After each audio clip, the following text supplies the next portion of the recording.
Well, howdy there, folks. How's it going today? As always, I hope you're all doing really good. Well, I think it's time to finally see what this thing sounds like. I've got it pretty close right now. I've been kind of putting in a little extra oomph here to get over the hurdle and get past the boredom with this one. I just hit the edges with some shellac here. And for those that are asking, that is how you spell shellac. Shellac. Anyway, I wasn't sure at first either until I got in the hardware store. So, everything is hooked up. We got signal. I haven't hooked the push-pull parts up yet on this one. I'm really unsure what I want to do. I'm not sure if I want to just split them or if I want to do the series parallel thing. I'm going to give it some time. Anyways, I'm going to see what it sounds like with just humbuckers and a three-way switch. So I had to make a jack plate for the jack here and a truss rod cover. And I am going to paint the headstock black. I asked my son about it, and he wants it black. I thought it looked nice because it's got some flame in the mahogany, but the strings and stuff really cover up a lot of it and the tuners, so you still get the effect on the back anyway. This was the better of the two necks that I bought. I pretty much doubled everything when I ordered the stuff for this one because I wanted one for myself too, so I'll be building another one soon. And acoustically, this thing sounds amazing already. I'm already happy with that. It's got a good feel to it. I'm still working on the setup a little bit, but it's pretty close. It won't take long from here. So today, what I was just describing to you about making the jack plate and the headstock cover, the truss rod cover, excuse me, not headstock. I simply made some from plastic, and you got to get the right plastic if you're gonna, make your own. Some plastic's really brittle, and if you can't cut it with a pair of scissors, then it's probably not the right stuff. Okay, if it cracks instantly, that's not the stuff. I actually had a small tackle box, and it was kind of like soft plastic, so that's what I used. I did shape the headstock, the truss rod cover again, the same as this Gibson one here. Okay, so I just sprayed, there was clear plastic, so I sprayed it black on the side that's going to contact the guitar. So when you flip it over, it's not going to have that real glossy shine. It's going to look more like pickguard material. And it's got a few scratches in it, which is okay. I got to let that finish drying. Same on this jack plate that I fashioned here. Now, I did learn a cool little trick. I thought it was worth sharing, so here we go. Okie doke, so I still got a little piece of this plastic here. Now, to lay your holes out, you can just take a Sharpie. This is a big felt tip marker. This is not the right thing to use by any means. Get a good Sharpie and make a dot on there, measure out your holes, what have you. And what I did, instead of drilling them, this stuff's pretty tricky to drill. You got to use a small drill bit. If you don't have a drill press, and it's going to immediately probably walk off sideways on you, okay? So what I did is I took a small flathead screwdriver here. This is like for, eyeglasses or whatever. And I just heated it up with a lighter. You can do it however you'd like. Make sure it's got a handle on it. Don't burn your fingers. I don't want you, leaving stuff in the comments about, that guy from Maine told me how to burn my fingers.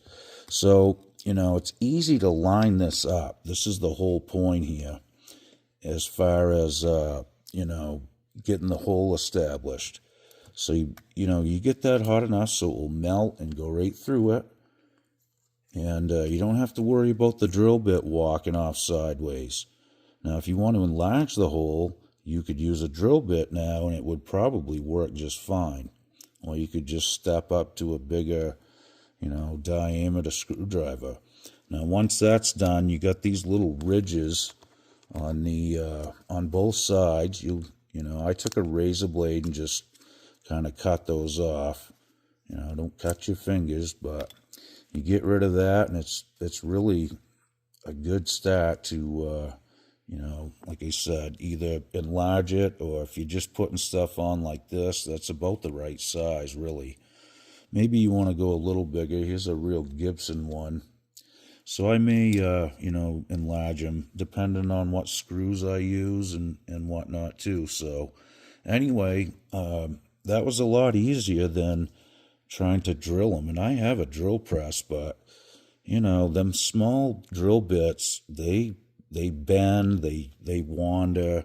It happens, You could use a punch probably too and also start it, but that was quick, easy, and, I already had a hole. Instead of prick punching it, you might as well just make a hole. Anyway, that's what we're going to do with those. Once I get those established and mounted on the guitar here, I should be able to plug it in and see what it sounds like.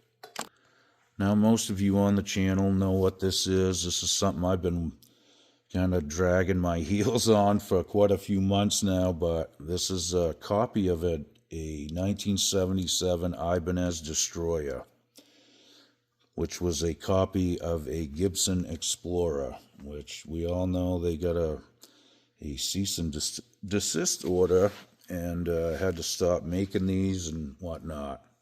They also copied the Flying V and the Modern even, I believe. I think they called that the Futura. I can't really remember right at this moment, but this was in the mid-70s, from 75 to 78. They were, selling exact clones, basically. Not exactly, it was different wood and whatnot, but in any case, I have one, a 1977, and it's made out of a wood called Sen, S-E-N, which is basically like a Japanese ash, if you will. Very similar. So I've got some ash right here from locally in Maine. A friend of mine had it sawed out, and I also made a Telecaster out of this, which I'm going to get on the bench here next. I got to get that one dialed in too, but in any case, this wood sounds really good. It rings nice, and my buddy's got some more of it, so I'm going to try to get a few more pieces of it and maybe make a few different ones. But this one has taken me quite a while, and like I said, it's just here and there. When I get a few minutes, I'll do a few things on it, and then stuff comes in between, so that's just how this all works. Anyway, I am very excited to plug this in. I have not heard a single note through an amp yet, but I have been playing it acoustically, like I said, just getting it set up enough so I can play it and hear it, and I'm liking it already, so I'm really excited to build mine after this one. This one goes to my son, and I've got some few different ideas for mine, but I kind of want this one already. Anyway, that's how it goes, folks. All right, let's get that stuff mounted, and we'll get it plugged in and take a rip on it. Okie doke. Well, we got the jack plate installed there and the truss rod cover. Thing looks pretty good that way. I am working on a few little touch-ups here on this neck joint, which, I would like to add this, working with shellac. You can do that. If you got a little bad spot, you can sand that out, re-wipe it with shellac, and you really can't tell. It just blends itself right back in there nice. So the next step we need to do is I need to set the intonation, and eventually I need to file this nut down. It's the string heights are right, but there's a lot sticking up from where it was a blank. So first thing we're going to do is probably set the intonation here. Okay, we got it hooked up to the tuner here. And this is where all this measuring and marking and measuring multiple times when you're first laying this stuff out, if you're not using a template, this is where it all counts. So hopefully I got this right. So we got it all tuned up. Pretty handy here. It's pretty close. Well, that's pretty spot on. Now, what I'm looking for here on this saddle, it's about midway, so I could move that either way. So that tells me I've got this, at least this side of it lined up, right? Let's check the other E string, the treble string, and just check that. And if that one's right, we should be pretty much good to go. All right. Pretty close. 12th fret. Pretty handy. Now, I'm not staging this. I have not touched either of these saddles that we just checked. This was just basically eyeballed when I, set this bridge on there. So that's good. Again, now, the treble string one isn't quite in the middle. It's towards the pickup more here, but there's still a good, I don't know, 1/8 of an inch of movement there towards the nut, and almost 1/4 of an inch towards the tailpiece. So that's pretty good. Let's check the rest of them. I don't think they're all on the money, so I could tell just playing a few chords on it that, well, that's not bad. You can usually tell if you play chords down in the first position and they sound great, and then move up the neck and they sound like it's out of tune. It's your intonation usually, so. All right, so this one's off. So it's showing it flat at the 12th fret. Okay, so the A string is pretty good. It's a little flat there, but that could be changed a little bit. Maybe we'll adjust that one. I thought it was closer, but D's good. G, a little flat, but it's a little flat when you note the 12th fret too, so we know it's the same basically. It could go a hair maybe. Now you want to stretch your strings out really well, because that can change while you're doing this. So I gotta just micro adjust a couple strings here and we'll be good to go. All right, so they're pretty much all right where they need to be right now. Now I did notice my action was still a little bit tall here, so we can adjust that with the ABR here, but I wanted to add something like, maybe do that first, try to get your height first. I'm not saying you have to, but if the string height's a little tall when you intonate the guitar, when you press down on the strings, it's going to change the intonation if it's a big gap, okay? So get the action down somewhat close to where you're going to be playing, and then set your intonation up, double check that, I do a little bit of both, and no matter what I do, I always check, after I lower the action or raise the action on a guitar, it's good to check the intonation. You should really do it and play a position as well. And but what I do is I lift the neck up so it's not touching anything.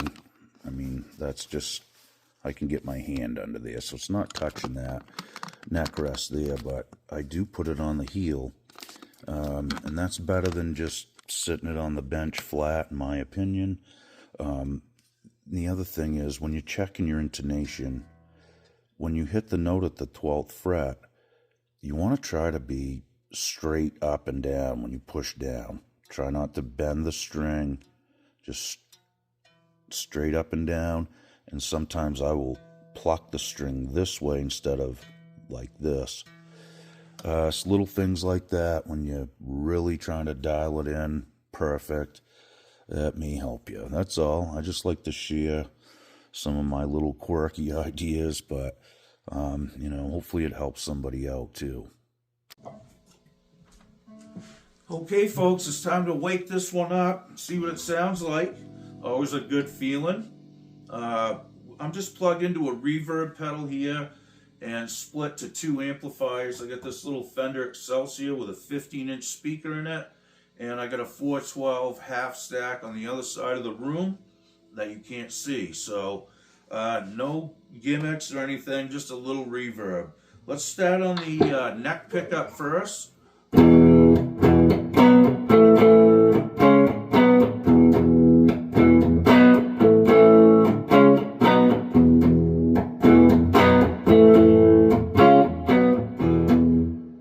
Wow, that sounds pretty cool. Let's go to both pickups.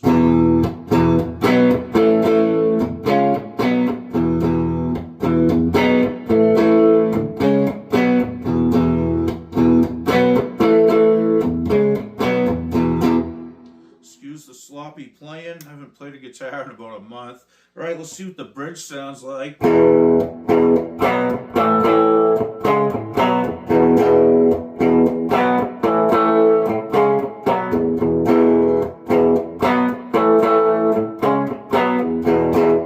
Let's go right to the neck.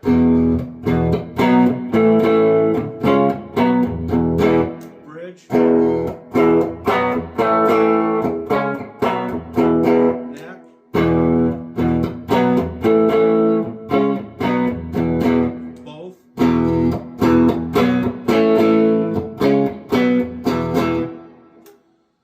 That about covers it. Now, in the middle position, I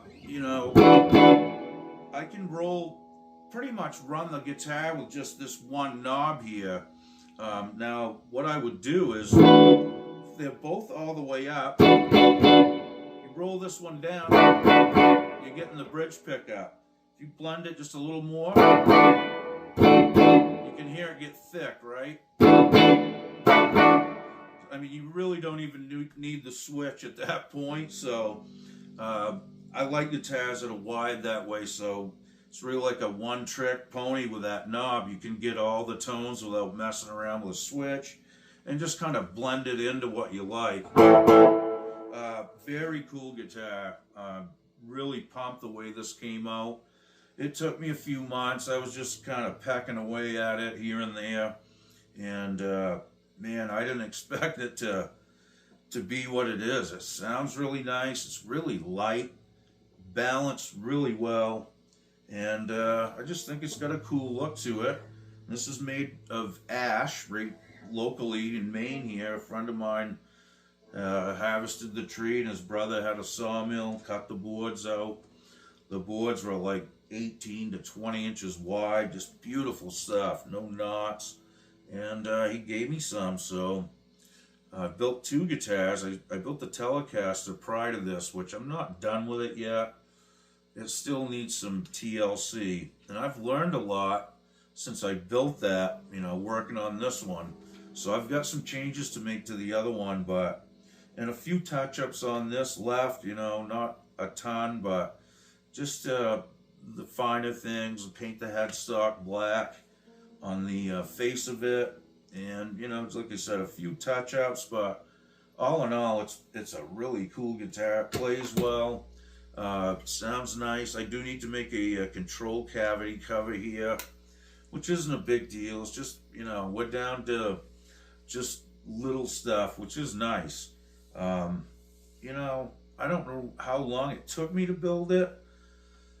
I really didn't keep track of the time, but since I've, went through this process without any template or guidance, I just did it all by measuring and laying things out. And, I think I could build one a lot faster now from what I've learned, with this one. This is super light. I mean, 6 pounds, maybe 7. I'll weigh it eventually, but just a cool piece. And I'm going to get some more of this wood. It's got really nice tonal quality, and it's really lightweight too. So Well, thanks again for you guys that stuck through this whole process. If you're new to the channel, my name's Jake. I just kind of noodle around in my shop, you know, here and there, sometimes every day, sometimes not, but, you know, you never know what I'm going to do, actually. I am building a guitar case for this, too, so I'll include that in some more videos on how I'm going to do it. I've already started on it, so maybe that'll be the next video. You never know.